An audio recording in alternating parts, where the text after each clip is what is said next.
It's semifinal Sunday at the Southern Conference Tournament. The number 1 seed, ETSU, starts us out against 5th seeded Western Carolina. The Bucks going for a 29th win. That would be a program record. Western Carolina living in rare air. They're seeking a 20-win season. Here's how we've arrived. It's been a good tournament for the lower seeds. ETSU back in the semis, coming off that Saturday victory against VMI. Western Carolina knocked off number 4 seed Mercer. And then last night, both Wofford and Chattanooga pulled upsets. Hi friends, and welcome back to Asheville, North Carolina with Dean Keener, Pete Hannity with you. So in our first semifinal game, Dean, kind of the old guard, ETSU in their 5th straight semi against the new guard, if you will, as Western Carolina's back in a semifinal game for the first time since 2016. Couldn't have said it any better, partner. And Western Carolina trying to knock off East Tennessee State after 3 tries. It won't be easy. Look, this game's got it all. Good players, good coaches, and a great environment here in Asheville. And really good guards on the floor. Mason Faulkner of Western Carolina, the Northern Kentucky transfer, has impacted his team as much as any player in the country this season. No question about it. He is an impact player in every sense. Does a little bit of everything for the Catamounts.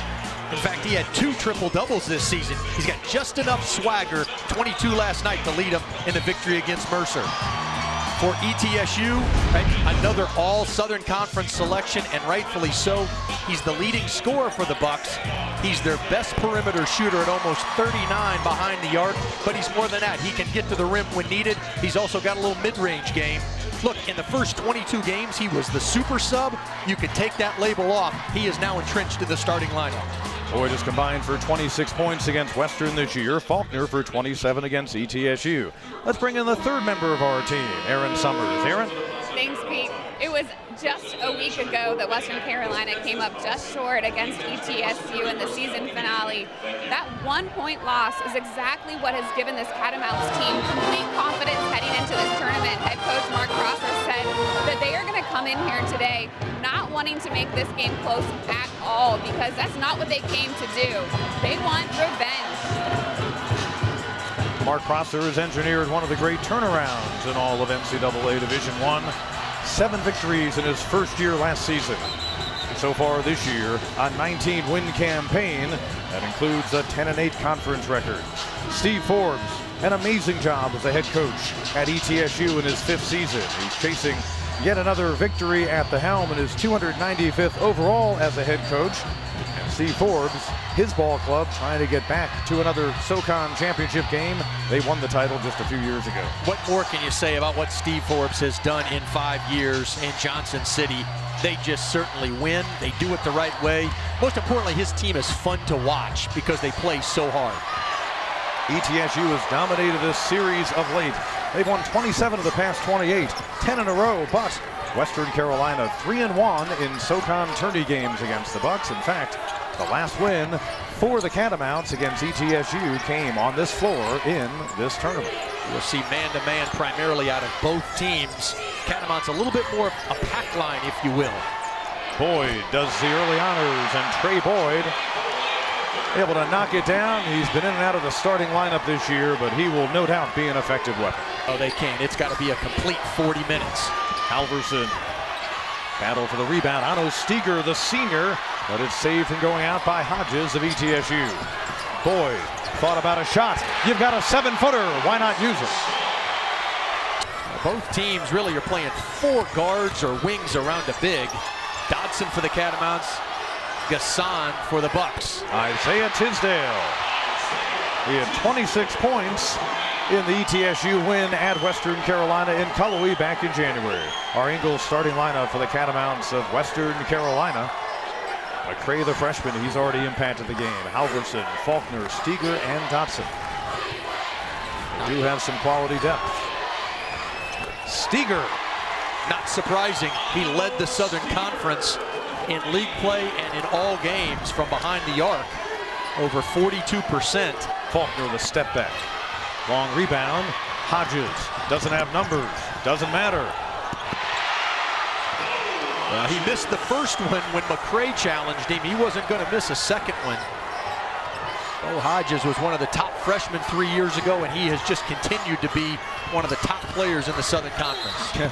Tisdale with a push. It looked more hockey than basketball. And a first foul in the game on ETSU. Carlos Dodson, a big body inside. Boy, the big fella can enforce when he's got the ball. But Davian Williamson, fleet of foot, and his team leads by 6. They led the Southern Conference again for the 3rd straight year in conference attendance, averaging almost 5,300 at Freedom Hall in Johnson City. Steger had a forcer to beat the shot clock. Williamson with Hodges. Bo Hodges has been off to the races so far. He had 13 points and a 1-point ETSU victory last Saturday, and so far they're piling up for the junior. He's got 8. Points off turnovers is a big deal for both teams, but particularly Western Carolina. They've got to have ball security, and then they got to get back. Dodson inside. Second time of the game Carlos Dodson has scored, and a buck has flown away.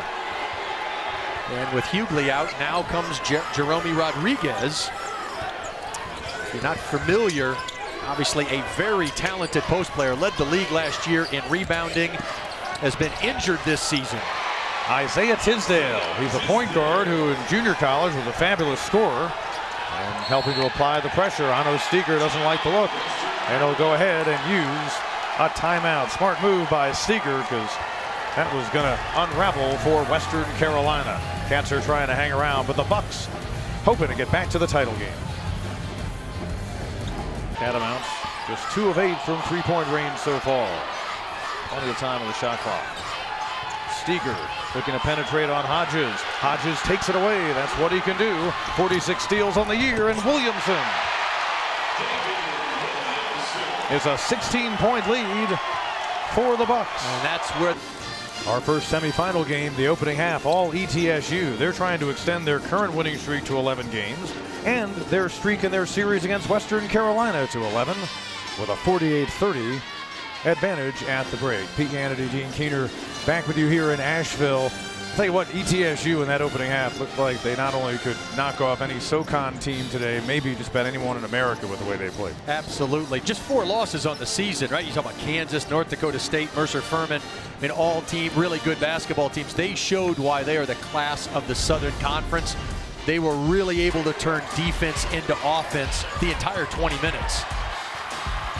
Isaiah Tisdale and company were on the move. When they get it, they go. Dean, we talked about it in the opening half. When you miss a shot, it's almost like a turnover against ETSU. Yeah, and look, they understand there's no gray area. You're either on offense or you're on defense. But once they corral it, they are off to the races, and they can turn it in really quickly into points. And it was everybody. I mean, Boyd was really good. Gasson, they shared the wealth. Now, you won't find ETSU players among the top 5 or 7 in the SoCon in scoring because they spread the wealth so well, and that's what they did in the opening half of play. Yeah, I mean, they played 9 guys. Now, only 5 scored, but boy, those guys all did. And we said it earlier, Hodges is a guy, he was first team All-SoCon selection, but you're right, he could average 17, 18 points, but it's all about the sum being greater than the parts because they want to win at the end of the day. And that's a credit to Steve Forbes and the staff of the culture they've created. There's a feeling around this building ETSU is going to make the big dance, whether they win another SoCon title or as an at-large, a team you don't want to play, but Western Carolina will try to bounce back against them coming up. A team that I think deserves to be in the NCAA tourney, automatic bid or not.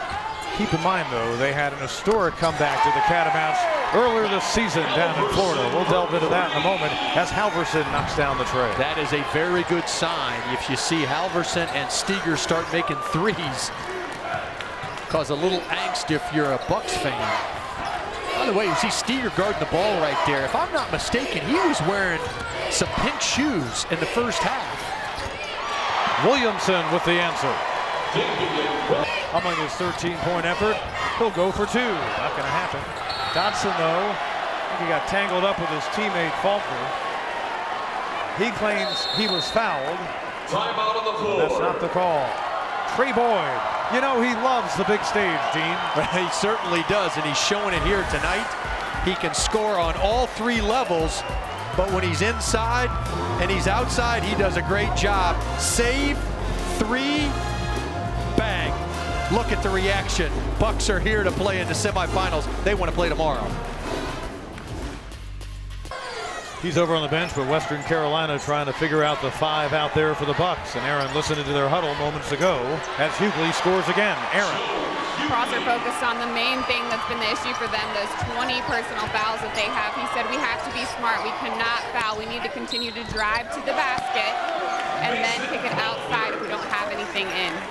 Aaron, you just did yourself some play-by-play because that's what Mason Faulkner executed right before your eyes. He'll try to make it a 3-point play. Yeah, she's taking my world right there. That was a pretty good call. Watch this, just like this. Little shake, bake, and finish. The ETSU Bucks, a decisive semifinal win.